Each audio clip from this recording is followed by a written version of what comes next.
Ever wonder if trailers show too much of a movie? There was an idea. This is why I brought you together. I only know one truth. Should you choose to accept it? I wonder. Why don't you just put a tracker on it? Did you guys ever watch Shark Week? I hope they kill him, I really do. Well, I've seen too much. Well, we'll try and keep up. I've always wondered if I could piece together, figure out, and spoil an entire film from the trailers. I've chosen to try this for the first time on Tenet. So I'm going to give a spoiler warning right now, including Tenet, just in case I get anything right. For a full list of spoilers, check out the words appearing on the screen right now. You have been spoiler warned. There is also a chapter selection in the description if you want to jump ahead to certain parts of the video and miss all the beautiful work I put together. Perhaps you will not want to see. After you. At some point in this video, I will be walking through every Tenet trailer and TV spot, but I edited it together in what I believe will be close to the order I theorize the movie will play out as. So stay tuned for that. I've never thought I would be doing this kind of video on the subject of my most anticipated movie of 2020 because I've gotten to the point in my filmmaking career where if there is a movie I'm looking forwards to, I would do everything in my power to not watch any of the trailers for it. If I'm sitting down in a theater and they begin to show a trailer for Last Night in Soho, I'm going to close my eyes and just listen to the trailer. I don't want anything spoiled, you know? Obi-Wan never told you what happened to your father. He told me enough. He told me you killed him. No. I am your father. Audio could still spoil certain aspects of the movie. But for me, I find auditory learning is my weakest of my free learning styles. I'm more of a tactile visual learner. Combine that with my learning disability and my subpar memory for anything that is not films and music trivia knowledge, I always feel like nothing is spoiled for me when I finally get around to seeing the movie by not visually watching the previews for said movie.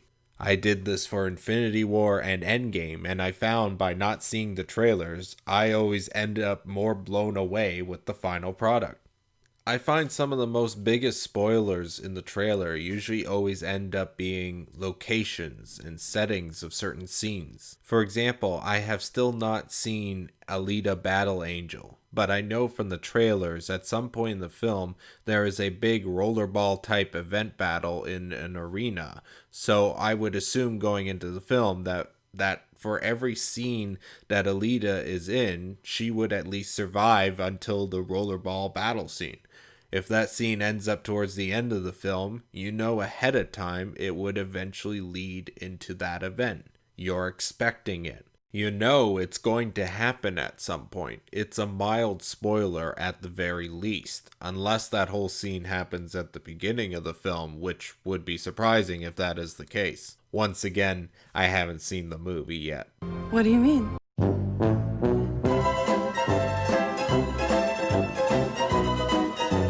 On another note, the lack of characters in a scene or setting in a trailer could and can give away spoilers for a film. In the trailer for 1917, you know the plot revolves around two soldiers on a mission to deliver a message.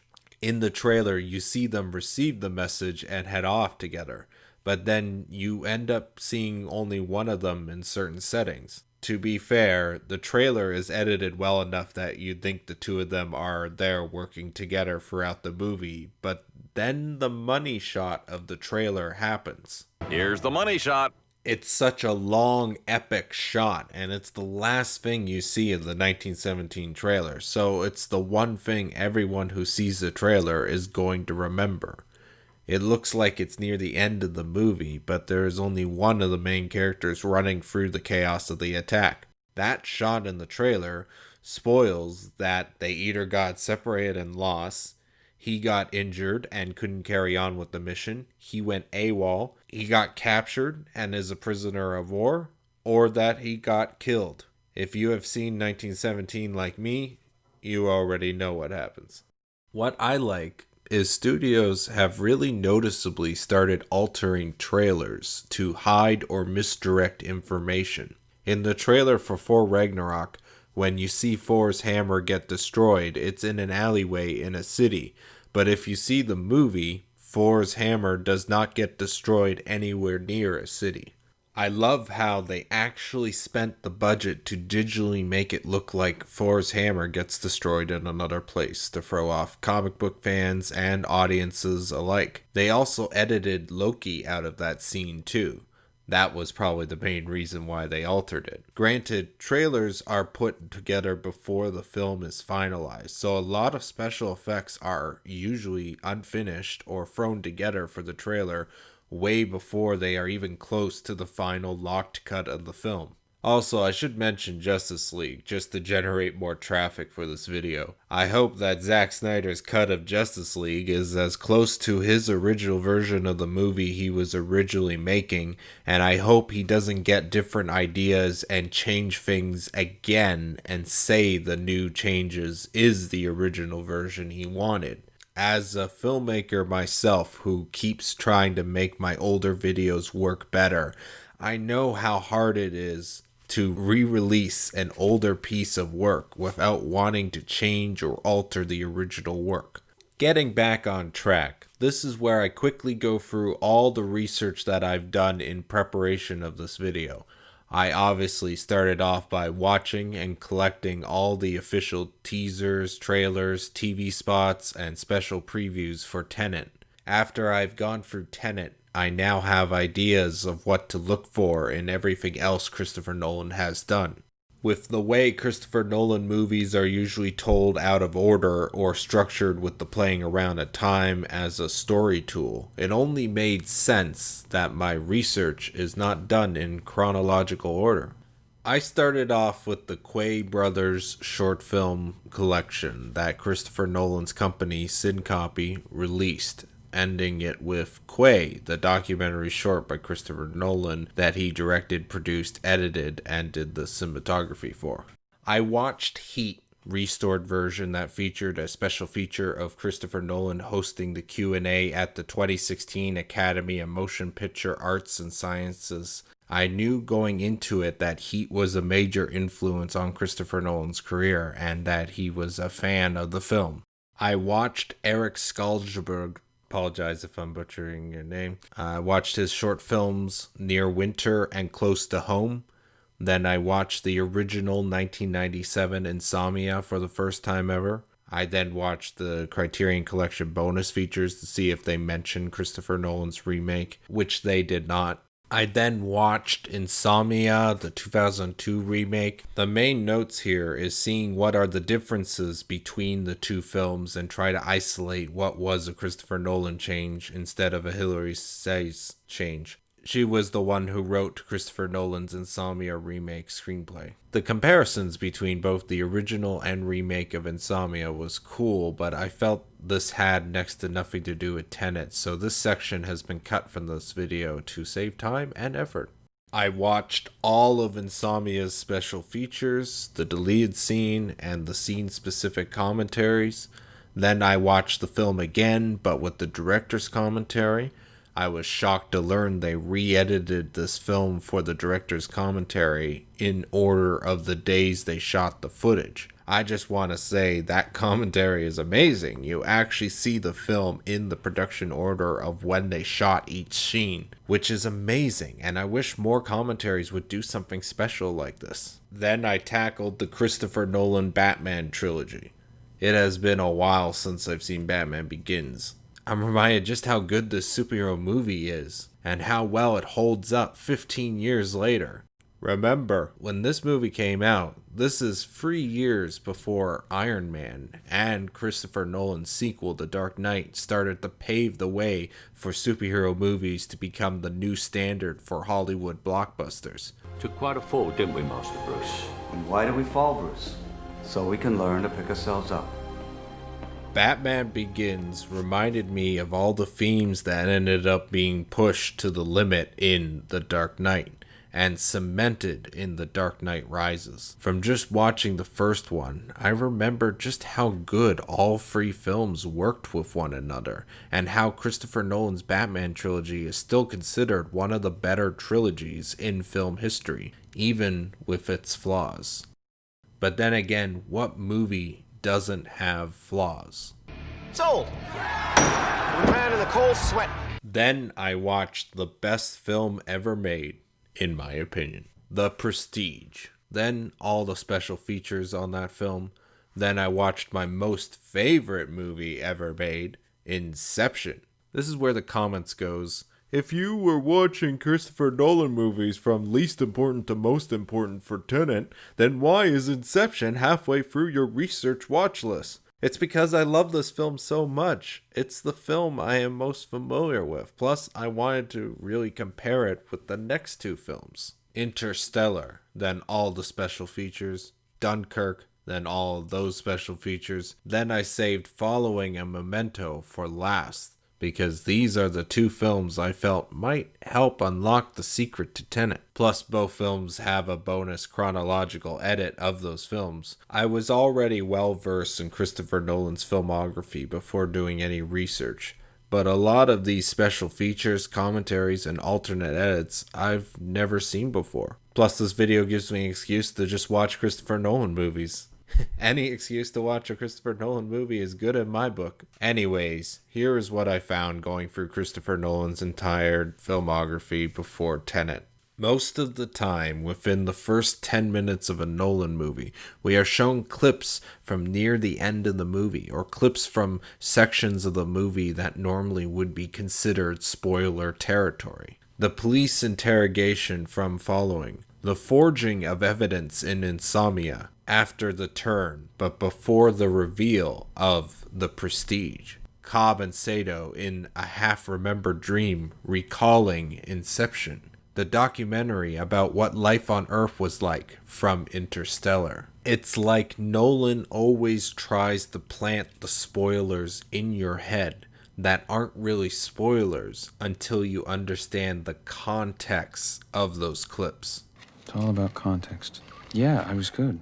In the movies like The Dark Knight and The Dark Knight Rises, they start off by showing the a day in the life technique. The Dark Knight shows how much Gotham has changed since Batman Begins, how criminals have second thoughts about committing crimes. The mob is put into a tight spot between Batman and Gotham's ever-evolving justice system. The Joker sets himself up to become the monkey wrench thrown into this day in the life. The Dark Knight Rises, taking place several years after Batman was blamed for the murder of Harvey Dent. We see what Bruce Wayne has become, a recluse with some slight health problems. Batman has disappeared. Gotham has never been better thanks to the Dent Act, an act that was built on a lie that Commissioner Gordon is wrestling with. Reveal the monkey wrench being set up to be thrown. I would argue that some of Nolan's other films, like Inception, also has a day in the life, but it's more structurally than being literally a day in the life. The beginning of Inception goes through a small-scale version of the major job that is going to play out later on in the film. The dream within a dream,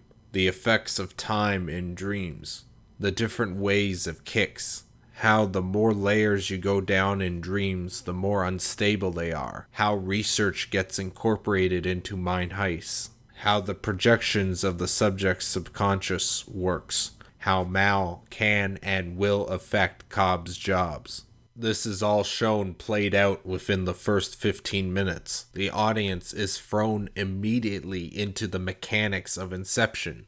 Then we spend the rest of Act 1 learning about the mechanics of this world, while building upon and expanding our knowledge of what we were shown in the very beginning. When it comes to Tenet, it's going to be challenging to figure out the order of when events happen. What is going to make it extremely hard is trying to figure out the edit of the story structure. For example, Dunkirk is made up of 3 separate, straightforward point of view stories. 1 week on land, 1 day at sea, and 1 hour in the air. What makes Dunkirk complex is the structure of the editing. In the special features for following during a Christopher Nolan interview, he says, "I love cross-cutting. I always try to intercut scenes, no coverage."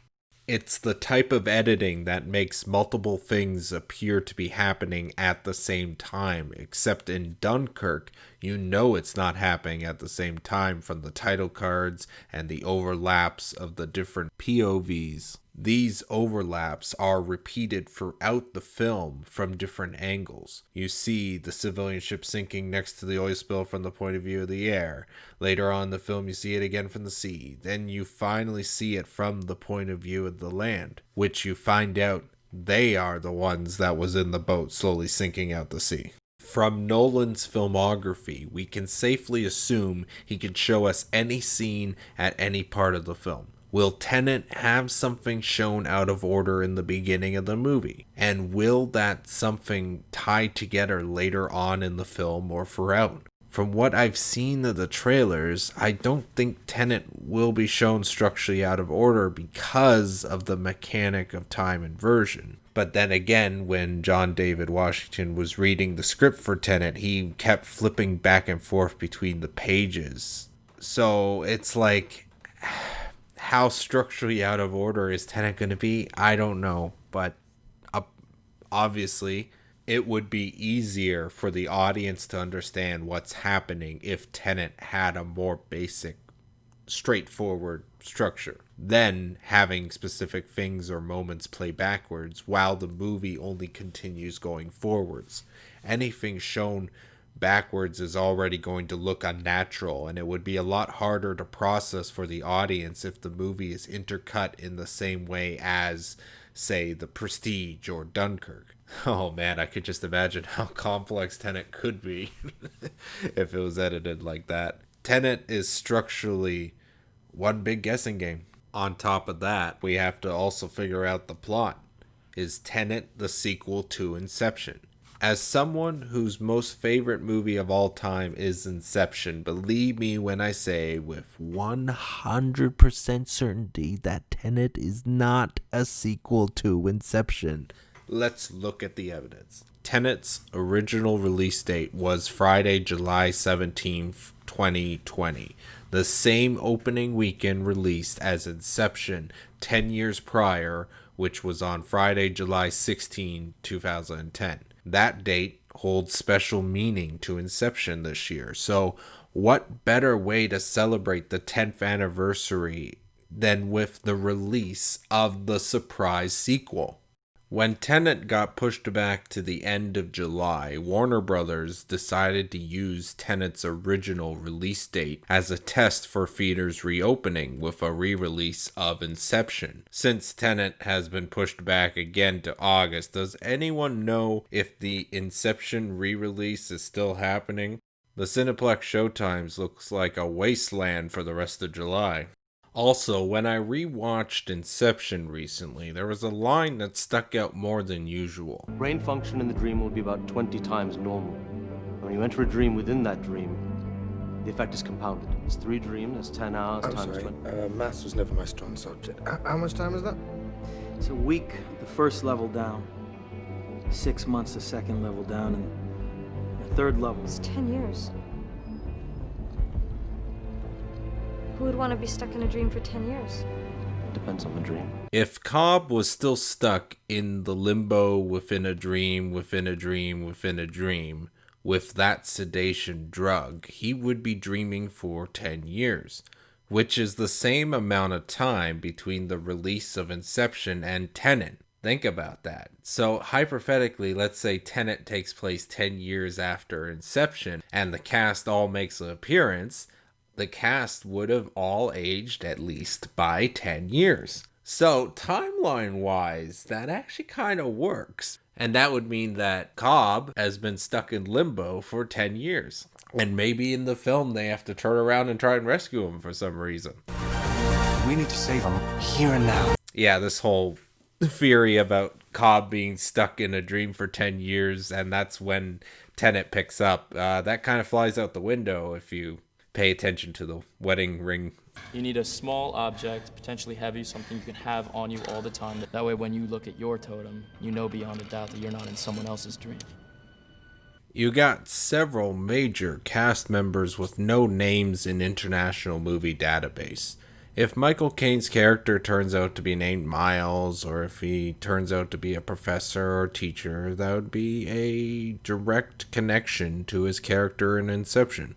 In an interview with Michael Caine, he confirmed he only was on Tenet's set for one day and was only given access to his part of the script. He also confirmed he only met with John David Washington from the cast of Tenet. He doesn't know anything else about Tenet than what was mentioned in his part of the script. That says to me his scene is the only scene in the movie that Michael Caine is in, so it's either incredibly important, a cameo, a setup for a Tenet sequel, or it's a very emotional to the plot. Maybe it's the big reveal that you were watching an Inception sequel the whole time. I would recommend a great Tenet Inception video by Flick Fanatics. I came across it when I started my research for Tenet. He planted the ideas into my head that Robert Pattinson and Clemence Posey are playing James and Philippa. He also points out that the reason why Tenet's budget is so much bigger than Inception is because of the uncredited roles of the entire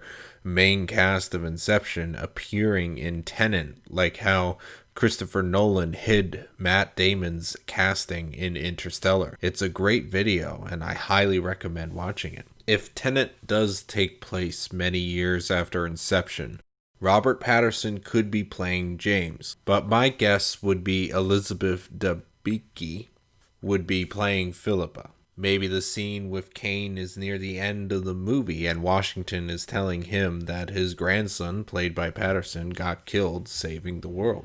I failed you. You trusted me.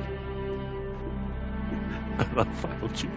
Kenneth Branagh would be a James Bond villain type millionaire owner of Cobalt Engineering, Woodruff. He made an appearance in the non-talking motion comic Inception prequel, The Cobalt Job. So maybe he is the Russian national, played by Kenneth Branagh. Jack Cutmore Scott could be Woodruff's son, kind of like how in Inception you got the dynamic of a father owner of the company and the son working high up in the same company. I don't know. I'm planting more ideas than looking at this factually. And factually, there is nothing that confirms Tenet is part of Inception. No machines or devices like the passive, except these doors. They remind me of the big door in the hospital level of the dream in Inception, but they look like they are used for something else in Tenet. Those might be the thing that makes a person either teleport or become time inverted. I'll get to that later on. There is no mention of dreams, no world-bending creation stuff, just time inversion, which seems like a totally different mechanic than anything that was shown in Inception. Yes, they are both original films. Yes, they are both written and directed only by Christopher Nolan. Yes, they both have budgets over $100 million.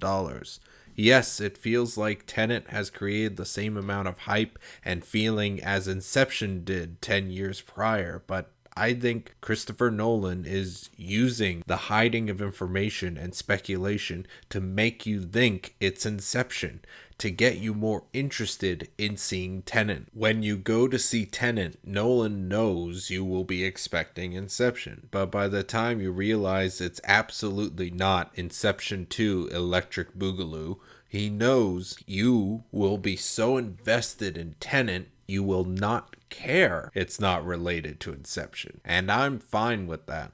In the Insomnia remake commentary, Hillary says, "What I love, and Chris does too, is that you think you know what's happening, but you don't. This line and the lack of evidence is why I believe Tenet is not a sequel to Inception. At most, I can see Tenet maybe taking place in the same world as Inception, but it's going to have nothing to do with it overall. If Inception is Doctor Strange, then Tenet is Black Panther. Same universe, but two different standalone films. Just to clarify, my money is on Tenet having nothing to do with Inception, but I am still open to whatever Christopher Nolan has planned." So here is every Tenet advertisement that I could find, separated and grouped together by scenes and put into some kind of chronological order. Back to back, it totals just over 12 minutes and 30 seconds. So compared that to the rumored runtime for Tenet, which is 2 hours and 30 minutes, there is still more than 2 hours worth of footage that we are not seeing. That would probably be the context we need in order to actually spoil Tenet, but I'll try my best. In an interview with Entertainment Weekly, Christopher Nolan mentioned that there is a whole set piece that was filmed 80 miles east of Palm Springs, California. It was one of the largest scale outdoor builds of all time for a movie, and the set has been described as an abandoned city of destroyed buildings and rubble. When they were filming on set, they had hundreds of extras in military camouflage uniforms. Well, I guess that means I'm wrong. Tenet does turn into Inception for the last act. Inception's not about being specific. When we get inside his mind, we're gonna have to work with what we find. The ending for Tenet is completely up in the air. For the beginning, I have two possibilities. Structurally speaking, Tenet could open up like The Dark Knight or Inception, a well-structured action set piece to throw audiences into the world of Tenet. Although I think I'm wrong, I went with the guess that the opera house scene that was in the IMAX prologue Tenet preview that I believe was shown in front of Star Wars: The Rise of Skywalker. I wouldn't know because I didn't see episode 9 in IMAX. The prologue I won't be able to show on YouTube due to this being shown in theaters only, but I did find someone's recording of it and tried to match all the shots in the trailers to this scene. You can see, due to the angle and how close they were to the screen, the footage matches to a point, but it's a little bit off, like this part where the terrorists first take over the theater. Then these two parts here, I couldn't find any shots that lined up with them in the prologue, so I believe they ended up not using these shots in the final film. This prologue goes to show that when constructing trailers for a film, the trailer editors gets access to most of the stuff they shot, but they still don't know what will or will not be used in the final film. Like this part where John David Washington is running up the stairs. It's a cool shot and great for the trailer, but at the time the scene wasn't finished, so looks like they showed more of the shot in the trailers than what will end up being used in the final film. Hence why you see on the edge here that it cuts to a reverse shot when in the trailer they just hold on that shot for longer. The other way Tenet might begin, and I am almost 70% sure this is how Tenet actually starts, is with this interrogation scene. You chose to die instead of giving up your colleagues. I also love the idea of how this shot of the protagonist would make such a great opening shot. John David Washington, I will now refer to as his International Movie Database listed character's name, called the protagonist. Interesting choice of name. It's almost like he's the main protagonist or something. In this opening scene, the protagonist was given a choice to give up his friends or die. He chooses death and gets killed by what I assume is some sort of cyanide pill, a classic spy tool used to kill oneself so they can't leak out any information when captured. The protagonist isn't dead. Unknown to him, this whole thing was a test for him to join Tenet, A secret organization set up to save the world from evil or prevent disasters or do something good, I guess. I wasn't really clear on this. Then he wakes up in a medical room on a ship. Martin Donovan, playing the character of Victor, starts off explaining what happened. We all believe we'd run into the burning building. But until we feel that heat, we can never know.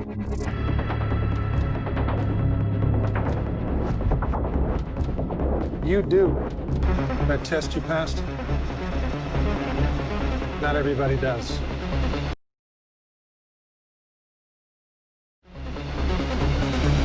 Welcome to the afterlife.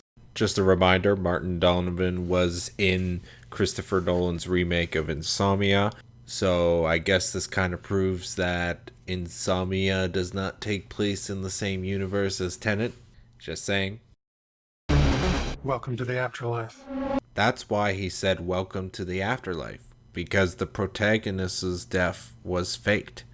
Victor tells him about what the organization does. Your duty transcends national interests. This is about survival.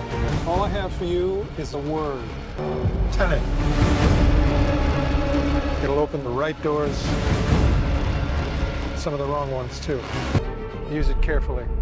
The most interesting thing I found about this dialogue is if Tenet is in fact the name of the organization, it's interesting how the name can open wrong doors as well. This makes me think, is the antagonists of this film used to be a part of the agency?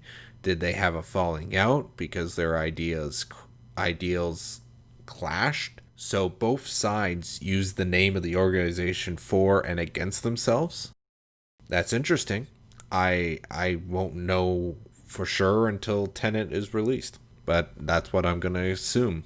What I do know is after the boat scene, they drop the protagonist off at one of these wind turbines. My biggest question is, why is the boat footage in reverse? I think it's just the trailer editors having some fun and planting the idea of time inversion onto the audience. But will it be shown just like that in the actual film?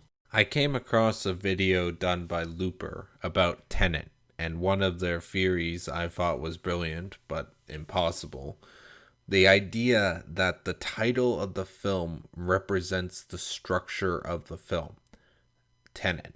The first half of the film is played forwards, then halfway through the film, it plays backwards. So whatever way the film starts, that will be the way the film ends. If Christopher Nolan can pull off a big budget action film where the whole second half of the film is just played out in reverse, showing a whole new way of looking at what we just watched without losing the story or the audience's attention, wow, then I don't know. To me, such an idea would be impossible to pull off successfully, but if Nolan pulls it off, I would love to see that. But I don't think that is what Nolan did with Tenet. But it would explain the footage in the trailers that are played out entirely in reverse. It wouldn't explain the scenes that have the things in reverse while things are moving forwards in time. But I think Nolan, for any establishing shots we see in Tenet, he maybe made the decision to film it in reverse mag film style, like he mentioned several times in the bonus features for Memento. Maybe he's going to show all establishing shots backwards throughout the film for original style points. Anyways, when the protagonist gets dropped off onto the wind turbine, the reason he's going down into there is because this is one of Tenet's secret base locations. Christopher Nolan is a big fan of James Bond, and I knew with Tenet that this is going to be Nolan's original take on the spy genre. Having a secret base at such a original, unique location reminds me of the unique location MI6 used in The Man with the Golden Gun.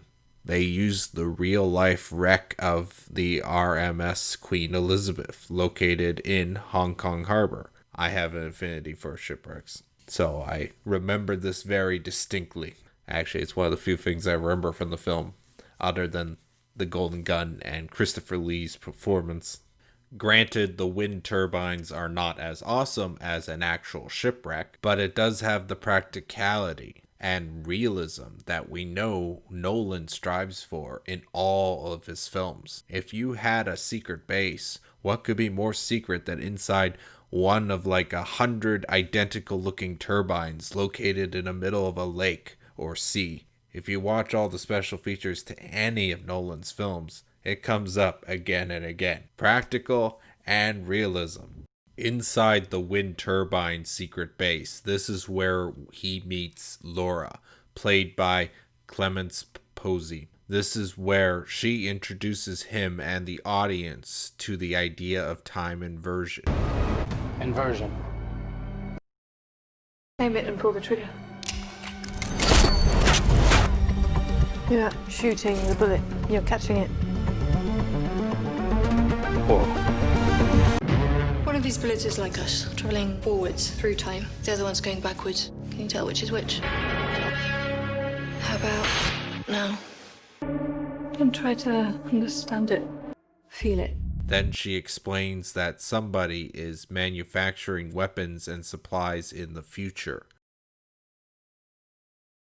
It's inverted. Someone's manufacturing them in the future. TENET is trying to stop them because end of world ? Once again, the trailer gives a sense to why, but it's not fully explained. Here is where they talk about the stakes of this movie. Please note the protagonist has 2 different retorts depending on which trailer you are watching. Here they are played back to back. To do what I do, I need some idea of the threat we face. As I understand it, we're trying to prevent World War III. Nuclear holocaust. No. Something worse. To do what I do, I need some idea of the threat we face. As I understand it, we're trying to prevent World War III. I'm not saying Armageddon here. No. Something worse. Nuclear holocaust. Then that changes to, I'm not saying Armageddon here. I feel that line will be the one he uses in that specific scene. Nuclear holocaust, he says at a different part of the film. Proof is in the clip here. Nuclear holocaust. In this clip, he is wearing the same greenish shirt as when Laura is showing him time inversion, but now he has a safety vest on top. This implies this shot here happens after these scenes, but before it cuts to somewhere else. This audio clip, I am unsure where exactly it goes, but it is an info reminder of time inversion, and I don't recognize the voice. You are inverted. The world is not. Don't worry about things falling as much as rising. I think it might be Elizabeth's unknown character. Let's call her Liz. I guess this line happens later on in the film when the protagonist becomes inverted? ? Or was he always inverted since he was killed in the opening ? Carry on. This scene I also had a hard time placing, but then I saw the background. Ignoring the quarantine-style hospital setup, it looks like he is inside a shipping container, so I assume this is him after getting off the boat. Then something happens that causes the SUV to flip. I don't know. I don't even know if it's the same scene, but from what I've seen of the trailer, this seems like it's in the same ballpark. This reversing the flow of time. Doesn't us being here now mean it never happened? Then there is the scene from the teaser trailer. I originally thought this footage was made as a test shoot for Nolan to show to the studio what the film would be like. And I thought it wasn't actually going to be used in the final film because there is a very similar scene later on, but the protagonist is wearing a totally different suit. That, and when you get rid of the titles, the footage does not smoothly match, implying they purposely shot multiple takes of this scene and shot and edited them together to mess with the audience for the teaser. After taking a good look at his suit, you can see it matches the suit he wears here implying he came across the weird place with the round doors, but then he gets caught by the antagonist, then he fights his way out. Liz escapes. In this moment, he's kind of like chasing after her to find out either more information from her or, to try and talk to her.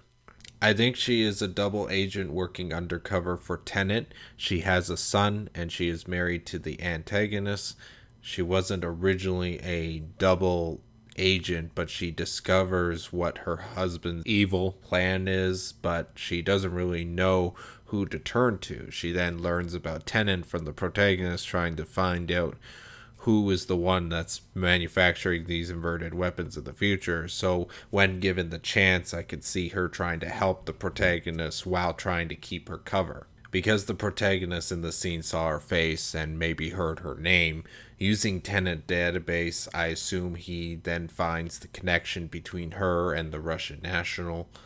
So he hits up another Tenet double agent who knows the Russian, and he asks for a job that will get the protagonist into the Russians' organization close to the big cheese. The double agent, friend or associate of the Russian, is played by Michael Caine. I gather you have an interest in a certain Russian national. The protagonist then basically has a job interview with the Russian, played by Kenneth Branagh. How would you like to die? Old. You chose the wrong profession. He passes the interview and starts working for the antagonist. Here is the shots of Liz with her son dropping him off at school in Amalfi, Italy. Then the protagonist transports her to the yacht, and then they leave to go do some underwater work for some reason. I'm hoping for some shipwrecks. As that is happening, she is doing some snooping around, but she is wearing different clothes than the beginning of the yacht scene. So I think, judging from the wet hair, she did some diving as well. This could be confirmed in one of the exclusive photos from the set of Tenet. This is afterwards where she already changed. I feel like these two shots is where she finds out something important or she's about to betray someone. These shots might happen later on in the film, but I put them here because yacht. Then if the film is happening in timeline order, this is where I would actually put the opera house scene, where both the good Tenet and bad Tenet has conflicting missions. The protagonist makes a tough call and tries to pull a switch on the antagonist, but they caught on, and the protagonist has to get extracted out because, well, he's been burned. His work job with the antagonist is burned, so they have to figure out another way to stop him. Tenet brings in another agent to help. This is where we are introduced to the Ariadne of Tenet, played by Robert Pattinson. Let's call him Edward. The protagonist explains why they brought him in. Why'd you bring me in? You really want to know? He can communicate with the future. Time travel. No. Inversion. Well, I've seen too much. Well, we'll try and keep up. It's now a bit of a guessing game which missions happen next and in what order. I figure I started off with this one because it looks like they need to find out more information. They break into this high-rise apartment during some sort of local celebration event. They get information from another double agent named Susan, played by Dimple Kapadia. I just assume any character that isn't the protagonist is a double agent helping them at this point. There are people in the future who need us. I need Tenet. You have to start looking at the world in a new way. She gives them some new information, I guess. They jump for joy.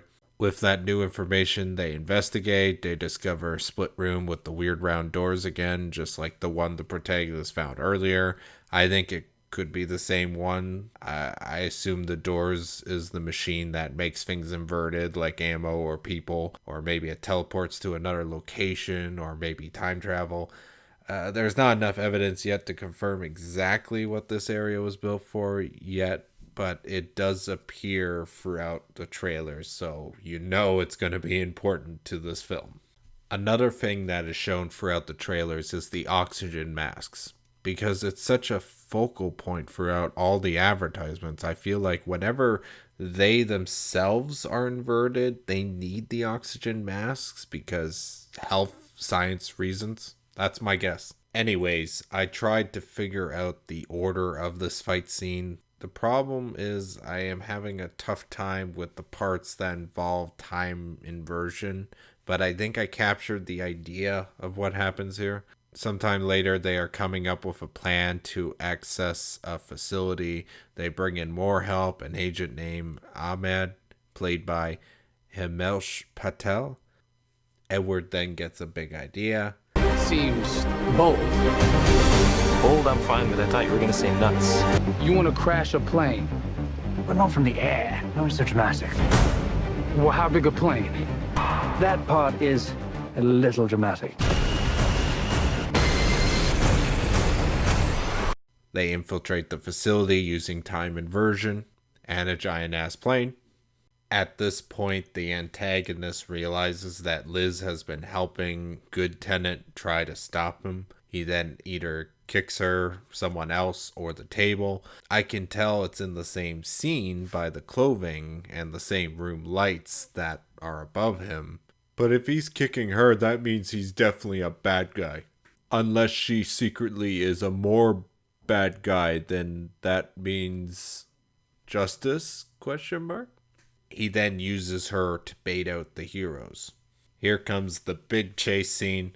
Once again, I am having trouble figuring out the order of some of the shots due to the back and forth nature of time inversion.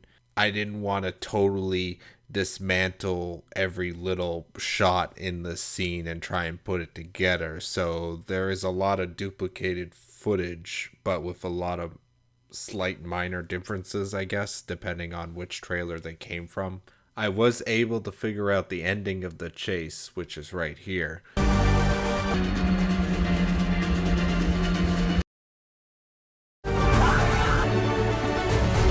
The protagonist ends up getting captured as a result of this chase scene. Same clothes tell me this. And the same guys are carrying him at this scene at the dock as they bring him into a place where there's another one of those double doors with glass. Then good Tenet rescues him. Aaron Taylor Johnson is one of the good agents helping them. That's my guess. They realize the end of the antagonist's plan is coming to fruition. They need to go through the magical round door right now to the future bad guy base, infiltrate it, and stop him.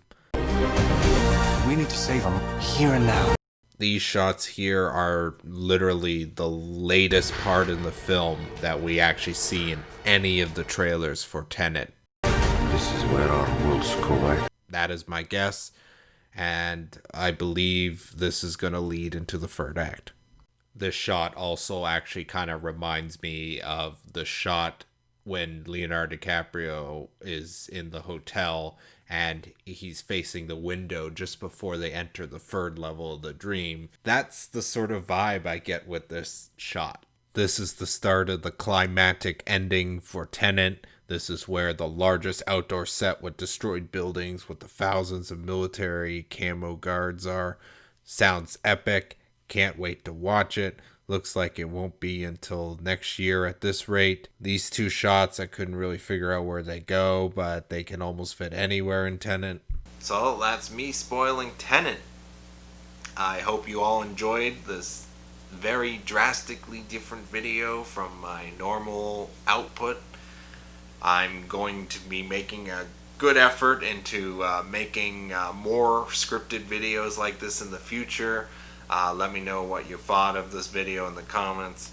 If you like this video, I might end up doing more trying to spoil a movie from just the trailers. Again, obviously it would be a lot more shorter than the 50-minute or so video that this is. But thank you very much for watching. I want you to have a nice day or night or whatever time you watch this. Have a nice whatever.